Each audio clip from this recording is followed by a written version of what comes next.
So, with the men who brought the chevrons home, Jordan Witt and Anthony Reid, we'll turn to you first, Jordan. In the GT3, that car is a completely different machine to what it was at Donington, isn't it? Yeah, definitely. You know, all the boys have worked hard. Everyone's had their own input to the car, and we think now we're slowly starting to get to a finished package. And how big is the performance difference from a technical point of view compared to what we saw last month? It's not that much of a bigger difference. It's just the little things are getting ironed out now. That's all we're left with. It's just little problems that we keep finding and then we keep trying to correct. And in terms of running with the championship leaders out there in Class 1, I mean, was that a lot more satisfying to know that you weren't having to make a pit stop every 5 laps or so? You were right there all the time? Yeah, definitely. It always feels good to come away from a race weekend where you know that you've been out and you've not had major problems, you've been able to do your pit stops when planned, things like that. So yeah, it has been good to do. Okay, so we'll move over to you now, Anthony. The GT4 really hasn't skipped a beat in the first 2 races. It was very similar out in Silverstone today.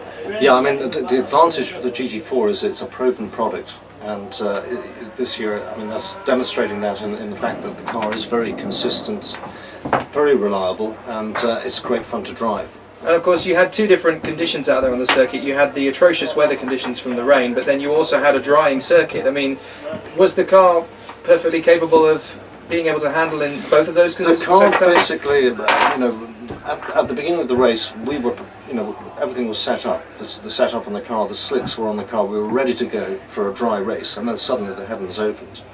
But the car is very adaptable, so we just had time to bang some wets on, adjust the brake balance, and that's all we did. And the car just coped really, really well with the changing conditions as you saw throughout the race.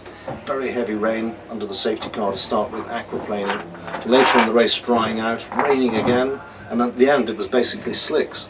And so, I mean, if you look at the back tyres on my car, there's nothing left. It's down to the canvas. But so, we finished. So guys, considering that the cars really haven't had a huge amount of setup time specific to each individual circuit, are we still only seeing the early stages of what these cars can really do? Yeah, I think so. I think that, you know, the more that we get out on track, the more that we're going to push to get there with the front running boys. It's just, you know, we're ironing out all these little problems at first, and then going from there, then you can concentrate on doing more testing. And Anthony, I mean, have we hit a stumbling point for the GT4, or is there more development? The very exciting thing about the GT3 is it's at the very beginning of its development cycle, and there's a huge amount of potential. You know, you're talking about, you know, 1, 2, 3 seconds a lap. You'll see that car going quicker throughout the season. Whereas the GT4, it's much more of an evolved car.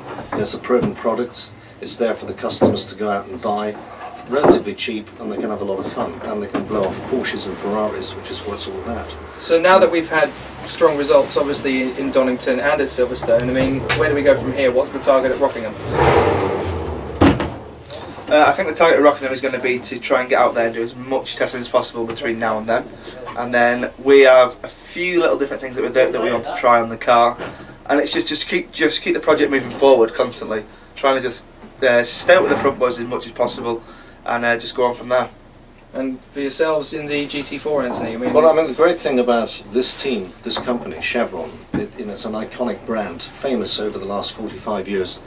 You look at the drivers that have raced for the car, you know, the cars over the years, some of the top drivers in the world. I just love the fact that it's a British mark, British team, British drivers, and we're going out there and we're beating, you know, the foreigners on home turf. That's what it's all about, you know, beating Ferrari, Mercedes, all these different manufacturers. And you know, I would like to. Well, I know that the British public are really behind us, and my target this year is to try and win the championship in GT4 and have a lot of fun while we're doing it. Well, hopefully both cars have got a very strong chance now of sealing that crown, so guys, good luck with it. Cheers, thank you. Thank you.